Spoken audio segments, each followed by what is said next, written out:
नमस्कार, स्वागत है आपका विश्व सेवक समाचार में। राजस्थान में इस बार लोकसभा चुनाव में बीजेपी हैट्रिक नहीं लगा पाएगी। सियासी जानकार इसकी वजह कांग्रेस के एकजुट होकर चुनाव लड़ने को मान रहे हैं। विधानसभा चुनाव से पहले गहलोत पायलट कैंप में जो सुलह हुई, उसका फायदा पार्टी को लोकसभा चुनाव में मिलता हुआ दिखाई दे रहा है। राजनीतिक विश्लेषकों का कहना है कि इस बार टिकट वितरण में सचिन पायलट की खूब चली है। पायलट के कहने पर उम्मीदवार खड़े किए हैं, जिनका गहलोत कैंप ने विरोध भी नहीं किया। जोधपुर से अशोक गहलोत को गृह जिला है, इसके बावजूद सचिन पायलट कैंप के करण सिंह को कांग्रेस ने टिकट दिया है, जिसका गहलोत ने विरोध नहीं किया बल्कि जमकर चुनाव प्रचार किया। उल्लेखनीय है कि विभिन्न एजेंसियों ने एग्जिट पोल के जो अनुमान जारी किए हैं, उनमें भाजपा के उन दावों को झटका लगता दिख रहा है। एग्जिट पोल के ज़्यादातर अनुमानों में कहा गया है कि इस बार बीजेपी सभी 25 सीटें नहीं जीत पाएगी। कांग्रेस का दावा है कि राजस्थान की 25 लोकसभा सीटों में से पार्टी 7 से 12 सीट पर जीत दर्ज कर 10 साल का सूखा खत्म करेगी। दरअसल कांग्रेस का खेमा, चूरू, झुंझुनू, दौसा, भरतपुर, करौली, धौलपुर, टोंक, सवाई माधोपुर और बाड़मेर सीट पर अपनी जीत को लेकर आशान्वित है, जबकि 2 सीट नागौर और सीकर में भी कांग्रेस इंडिया गठबंधन के उम्मीदवार की जीत के दावे कर रही है।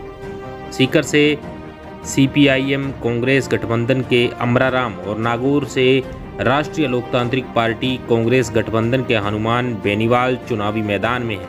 इसके साथ ही श्रीगंगानगर, जयपुर ग्रामीण, कोटा, बांसवाड़ा और जालोर में कांटे की टक्कर मानी जा रही है। ऐसे में अगर कांग्रेस आशा के अनुरूप सीट निकाल पाती है तो भाजपा को 15 से 16 सीट पर संतोष करना पड़ सकता है। राजस्थान की कोटा, बाड़मेर, बांसवाड़ा, नागौर, जालोर और बीकानेर सीट के परिणाम पर सबकी निगाहें हैं। कोटा में लोकसभा स्पीकर ओम बिड़ला के सामने कांग्रेस के प्रहलाद गुंजल मैदान में है। बांसवाड़ा में कांग्रेस छोड़कर भाजपा में गए महेंद्रजीत सिंह मालवीय का मुकाबला कांग्रेस समर्थित और भारत आदिवासी पार्टी के प्रत्याशी राजकुमार रोत से है। बाड़मेर में भाजपा के कैलाश चौधरी और कांग्रेस के उम्मीदवार बेनीवाल के साथ ही निर्दलीय प्रत्याशी रविंद्र सिंह भाटी ताल ठोक रहे हैं।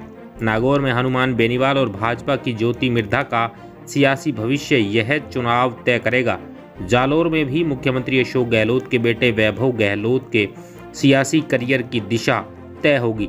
उनका मुकाबला भाजपा के लुम्बाराम चौधरी से है। बीकानेर में मोदी सरकार के मंत्री अर्जुन राम मेघवाल का मुकाबला कांग्रेस के गोविंदराम मेघवाल से है।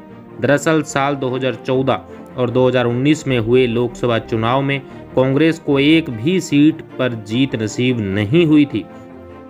साल 2014 में जहां मोदी लहर का असर पूरे राजस्थान में दिखा था और सभी 25 सीटों पर भाजपा को जीत मिली थी, जबकि 2019 में हुए लोकसभा चुनाव में भी कांग्रेस को एक भी सीट नहीं मिली थी।